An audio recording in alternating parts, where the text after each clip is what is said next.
Hello students, my name is Vish Sharma, your business teacher. Today's topic from class 12. Topic is chapter from organizing. Second process of management के second process से topic है आज का हमारा delegation और decentralisation. Delegation और decentralisation क्या होता है? डेलीगेशन का मतलब और डिसेंट्रलाइजेशन का मतलब एक ही होता है, शेयरिंग, बांटना, पावर की शेयरिंग करना, आपस में पावर्स को, अथॉरिटी को बांटना, इसी को बोलते हैं डेलीगेशन और डिसेंट्रलाइजेशन। ठीक है ना। तो अब बात करते हैं इसके डिफरेंस की। डेलीगेशन और डिसेंट्रलाइजेशन के डिफरेंस की बात करते हैं। सबसे पहली बात आती है स्कोप।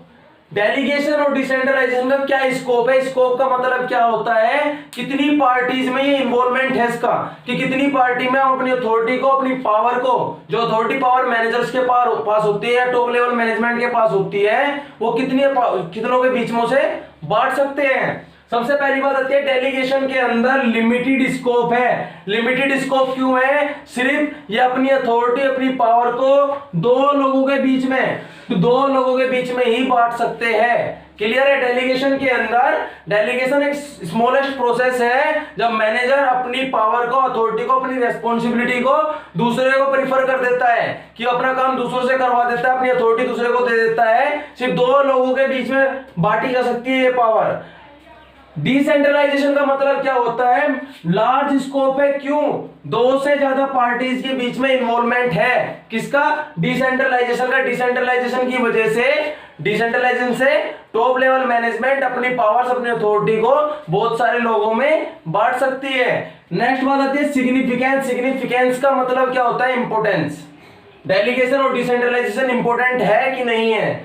इंपोर्टेंट फंक्शन है, बट रूटीन फंक्शन है। रूटीन लगातार चलता रहेगा, कंपलसरी चलता रहेगा। बहुत बार हमेशा यही होता है कि पावर्स दूसरों में बांटी जाती है। ये मोर सिग्निफिकेंट, बहुत ज्यादा इंपॉर्टेंट है, पर पॉलिसी मैटर है। अगर पॉलिसी बनी है तो डिसेंट्रलाइजेशन यूज होगा, पॉलिसी नहीं बनी है तो डिसेंट्रलाइजेशन यूज नहीं होगा। रेस्पॉन्सिबिलिटी क्या होती है डेलीगेशन डिसेंट्रलाइजेशन की? रेस्पॉन्सिबिलिटी क्या होती है, उत्तरदायित्व क्या होता है? रेस्पॉन्सिबिलिटी, जितने भी मैनेजर्स होते हैं वो डेलीगेशन को ही फॉलो करते हैं। मैनेजर्स के पास उतनी ही अथॉरिटी होती है कि अपनी अथॉरिटी को वो डेलीगेशन के जरिए दो लोगों के बीच में बांट सके। But decentralisation only top level of management, top level of management के ही यूज कर सकते हैं। मैनेजर डेलीगेशन यूज करते हैं, टॉप लेवल मैनेजमेंट के जो board of director, CEO, CFO, जो भी टॉप लेवल पे आते हैं वो डिसेंट्रलाइजेशन का यूज करते हैं। डिसेंट्रलाइजेशन से सभी में पावर बांट देते हैं। ठीक है ना। अब अगली बात आती है नेचर। नेचर में पहले ही बता चुका हूं, डेलीगेशन क्या है? एक रूटीन वर्क है। रूटीन का मतलब लगातार चलता रहता है, इसीलिए कंपलसरी है, एक कंपलसरी एक्ट है। डिसेंट्रलाइजेशन में मैंने आपको पहले ही बता दिया है, पॉलिसी मैटर है। अगर पॉलिसी बनाई जाएगी डिसेंट्रलाइजेशन यूज होगा, पॉलिसी नहीं बनाएगी तो डिसेंट्रलाइजेशन यूज नहीं होगा, इसलिए बोला है ऑप्शनल पॉलिसी है। क्लियर है? तो नेचर पता चल गया, ये कंपलसरी है, ये ऑप्शनल पॉलिसी है। नेक्स्ट बात आती है पर्पस की। पर्पस क्या है इसका? का क्या काम है? Reduce the burden. बर्डन काम करता है किसका? मैनेजर्स का। ये बात मैं पहले भी बता चुका हूं, डेलीगेशन मेनली मैनेजर्स यूज करते हैं पावर्स को बांटने के लिए, अथॉरिटी को बांटने के लिए, तो इसलिए मैनेजर्स का बर्डन कम करता है। डिसेंट्रलाइजेशन का क्या काम है? रोल को इंक्रीज करना, जो सबऑर्डिनेट है उनके रोल, उनका काम बढ़ा देना।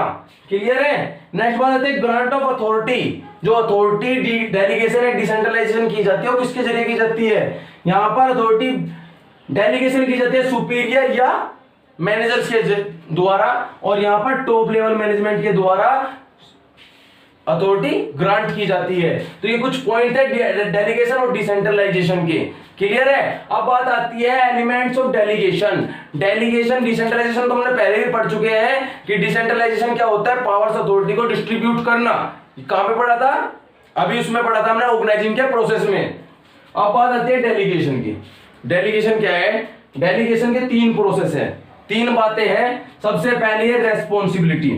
हमने ऑर्गेनाइजिंग में पढ़ा था, वर्कर्स को, एम्प्लॉयज को वर्क असाइन किया जाता है अकॉर्डिंग टू देयर स्किल, उसकी एबिलिटी, उसकी कैपेबिलिटी के अकॉर्डिंग उसको वर्क दिया जाता है। उस वर्क को कंप्लीट करने की obligation to complete the work on time, time पे उस काम को करने की उसकी रेस्पॉन्सिबिलिटी बन जाती है। रेस्पॉन्सिबिलिटी एक डेलीगेशन का पार्ट है। जैसे हमने उसको वर्क बांटा, उसको रेस्पॉन्सिबिलिटी डिस्ट्रीब्यूट कर दी, और रेस्पॉन्सिबिलिटी डेलीगेशन का एक पार्ट है।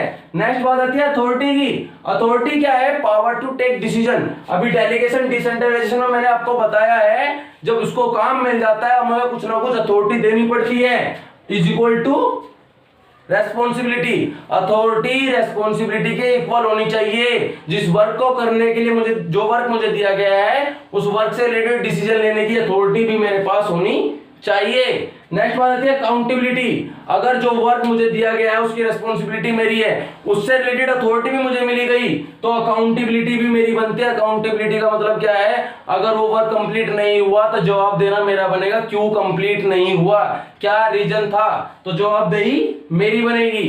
क्लियर है? थैंक्स।